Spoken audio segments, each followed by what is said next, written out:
Welcome back, listeners, to the Mindful Living podcast. Today, on this episode, we have a truly inspiring guest who's here to talk about something we all face, but we are going to face, but we often don't discuss, or we kind of freak about it: aging, and also the transformative power of mentorship. Joining us for this conversation is Dr. Deborah Heiser, an applied developmental psychologist, TEDx speaker, author, and also the founder of the Mentor Project. Now, listeners, Deborah has dedicated her life to understanding aging and how we can unlock our potential at every stage of life. Her research spans topics like depression, dementia, frailty, but today we're diving into how aging can be a time of growth, not just physically, but mentally and emotionally through mentorship. Yes. So, everyone, get ready for a conversation that will change how you think about aging and the vital role of mentoring others. So, let's quickly dive in. Dr. Deborah, welcome to the show, and it's an absolute honor to have you with us today. It's a pleasure to be here with you. Thank you for having me on your show. Dr. Deborah, your work, it focuses on how we age and the role of mentorship. So, of course, mentorship is very, very important. It gives that, guidance to us to see things from a very different perspective in a better way for our personal growth. However, aging is something that, at least from my viewpoint, I sometimes get freaked about thinking about it. So, can we explain why mentorship becomes such a vital tool for people as they age?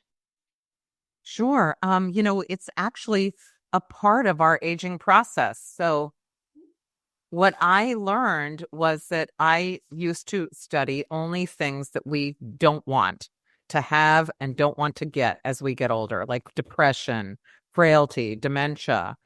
And most of us think of aging as something to fear, something that we don't look forward to, a loss or decline. And at some point in my career, when someone told me, wow, you only look at all the negative things that we have to look forward to. What do we have to look forward to? I didn't have an answer for him. So I went back and started to study what it is that we have to look forward to as we age. And part of that is our emotional lifespan. We get happier as we grow older. We get more connections that are meaningful and matter to us. And right in midlife, when we really feel like we know who we are and we have expertise under our belt, that's when we really have a desire. We're built to give back to others. And the way we can do that is through mentoring, volunteering, and philanthropy. And so I chose to look at mentoring because it's a way that we give a piece of ourselves to someone else. It lives on, a piece of us lives on in someone else.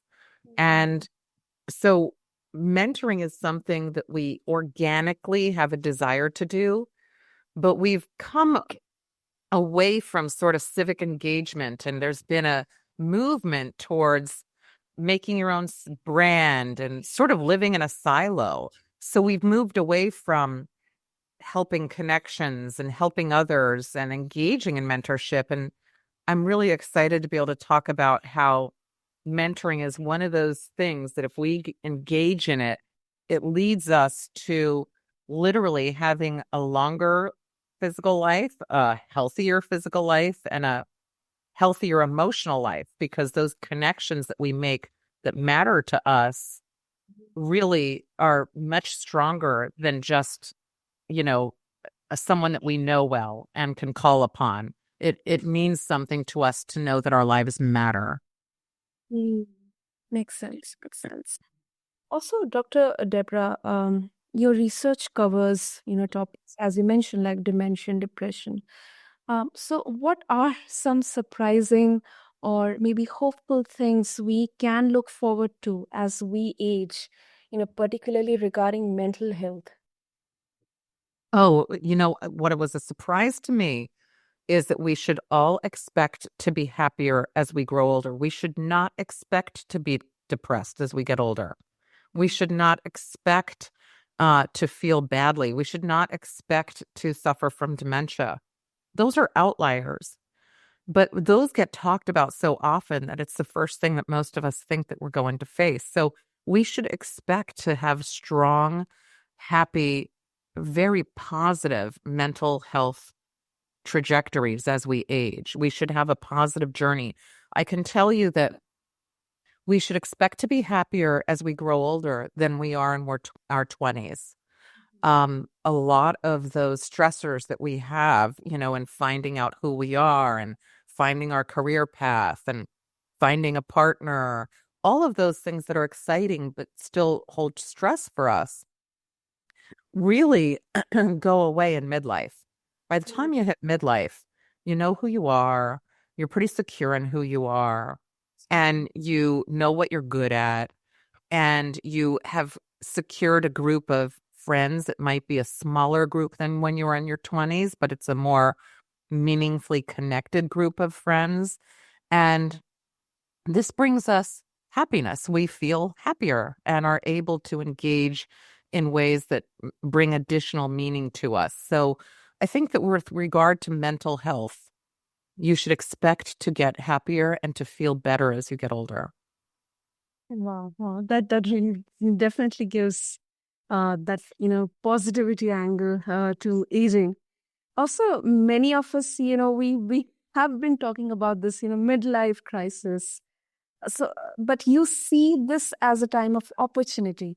So, how can people in their, let's talk about today's context. Now people are, thinking about early age retirement. Maybe in their 30s or 40s as well. So, how can people in this age group particularly reframe this period of their life to be empowering? Most people have thought of a midlife crisis as when a person makes a big shift in their life. In midlife, we should expect that, and it should be a good thing. More of the baby boomers are entrepreneurs than other age groups. We know that that's the case because they can, and they have the connections, and they know how to do it. As we grow older, by the time we hit midlife, 40 and older, we have the ability to try new things. We have the bandwidth to try new things. It might be that, if we decide to A, retire early, or if we B, decide I want to pivot and try something new, we usually can do that in midlife because we have some security under our belts. We have, in terms of finances or stability, things like that allow us and afford us the opportunity to try new things. We also have a little bit of room outside of our work life to pursue side hustles or exciting passion projects. Those often can lead to us leaving our jobs and taking on those side hustles and passion projects full time. So it's not a midlife crisis. It's more of a midlife excitement. Wow, wow. That's really a great term. Okay, now talking about the mentor-mentee dynamic.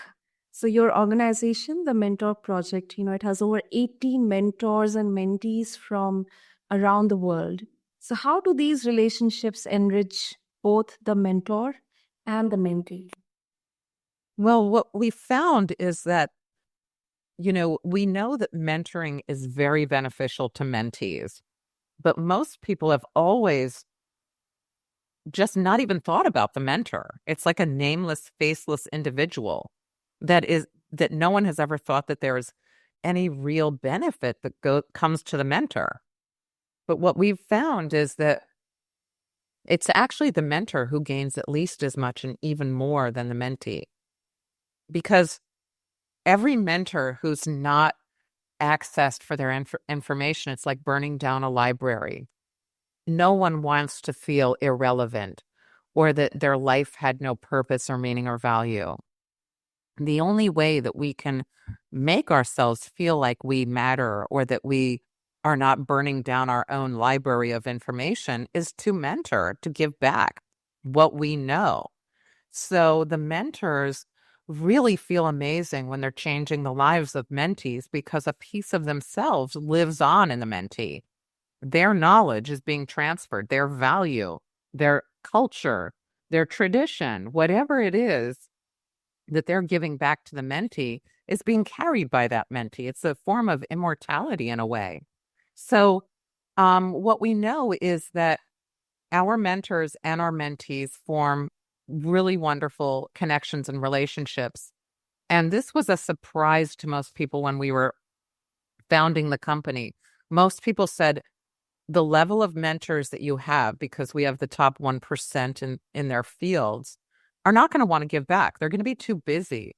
They're too important to engage in giving away free mentorship to kids they don't know. And by kids, I mean any student. You can be any age as long as you're a student.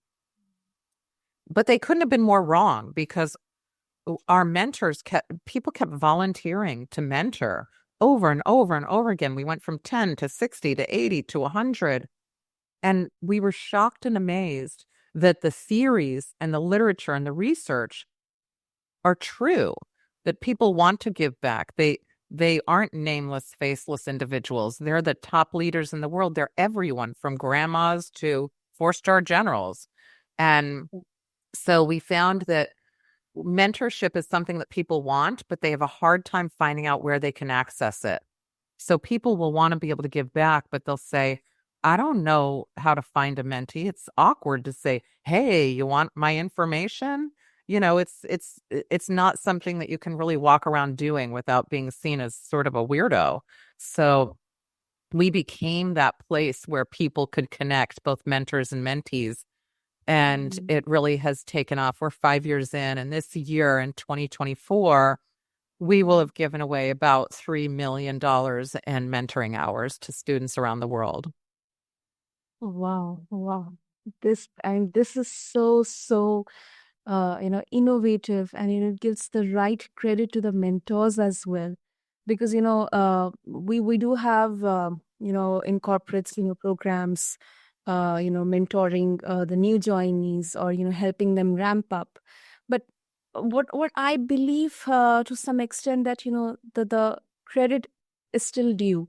So it's really very inspiring what you are doing through the mentor project, and it's really great to see connecting 80 mentors and mentees from around the world, the right diversity, inclusivity, everything added into this. So it's really exciting. Or also, now marrying the two concepts, aging and mentorship. So there's often a myth, Dr. Deborah, that older people, they need to be taken care of. But you argue that they can also be powerful mentors. So why is this so important for aging adults? You know, this one thing I used to hate when I was working as a researcher was to hear people say to an older person, go sit down or relax or rest. Nobody wants to hear that, because it makes you feel like you aren't part of, life or the world, or that, you should be put off to the side. So what I really think with aging is that people want to be relevant. They want to know that the information that they have, the skills, the expertise, the knowledge, the value, the culture are things that they were able to make an impact in the world with, that their footprint mattered, that it meant something. And as soon as we cast someone aside as not being able to do that, that person takes on that feeling of not having any value. And people don't really realize that some of the most impactful value are the cultures and the traditions that we pass down. Those last centuries, religion last centuries, those get passed down through families. And oftentimes it's a grandparent that is passing that down. No one remembers the accountant from like 7 years ago. We remember centuries, the things that matter in our families that come from our oldest generations. And an example I have is that every holiday I have my grandmother's handwritten recipes on a little index card. And those are what I use to make our dinners. And it might seem like it's not anything that's a really big deal, but she probably got that recipe from her mother. And I make it every year. And it's something that if I leave something out of it, everybody's like, wait a second, it doesn't feel right. Those smells, that all of the food that is expected, the tradition that goes around it is important. And one year I had my uncle come visit Okay. and he stayed with us for the holiday. And he said, wow, this is the meal I grew up with. Okay. And, he got married and his wife didn't make that, but he came to stay with us and he had it. That tradition, those values, that culture that got passed down for a couple of generations is still living on. It'll go on with my kids. And so those are the things that people don't think of. They think or they undervalue it. But every holiday, remember that nothing was just produced this year. It's been around for a long time. And so we need to value our elders and know that they are the keepers of all of that incredibly important wisdom. Exactly, exactly. That's such an important takeaway for all of our listeners, especially for the younger generations. Because they are the fundamental, they are uh, basically what exactly or what everything started from. And to bind us all together, we need them. We need their wisdom. We need their support. We need to support them as well. So I think it's a very, very crucial statement you made, Dr. Deborah, and really, we all appreciate for spreading this word. Also, before we wrap up, as I mentioned about the younger generations, what's one piece of advice you would give to someone in their 20s or 30s who is thinking about how they can give back as a mentor in their future? All they need to do is to look to their left and look to their right because they're looking at a mentor or a mentee in their life. We all hold a different area of expertise. It doesn't matter what age you are, you know something somebody else doesn't know. So you are able to help them. It's just a matter of them asking, hey, can you help me with something? So if you're in your 20s, you're ready to mentor. Just look around you and see if someone needs help, it's your perfect opportunity to mentor them. Lovely, lovely, Dr. Deborah. Great, great. So before we wrap up, if our listeners they wish to explore more about the Mentor Project and the work you are doing around aging and mentorship, how they can do that? I'd encourage them to read the book that I wrote. It's called The Mentorship Edge. It's published by Wiley. It's available everywhere you buy books. It's also an audiobook. It's on Kindle. You can also check out mentorproject.org.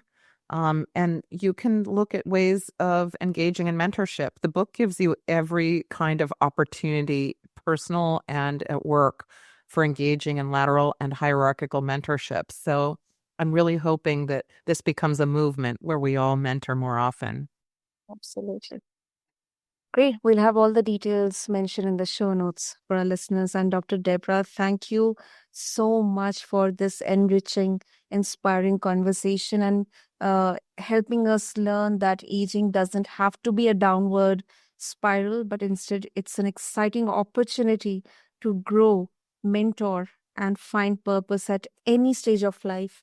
And at the same time, thank you also for helping the younger generations to realize that they can be mentors and also at the same time respect elders and the older generations, for their beautiful legacy and wisdom. So thank you so much. Thank you. Have a great day.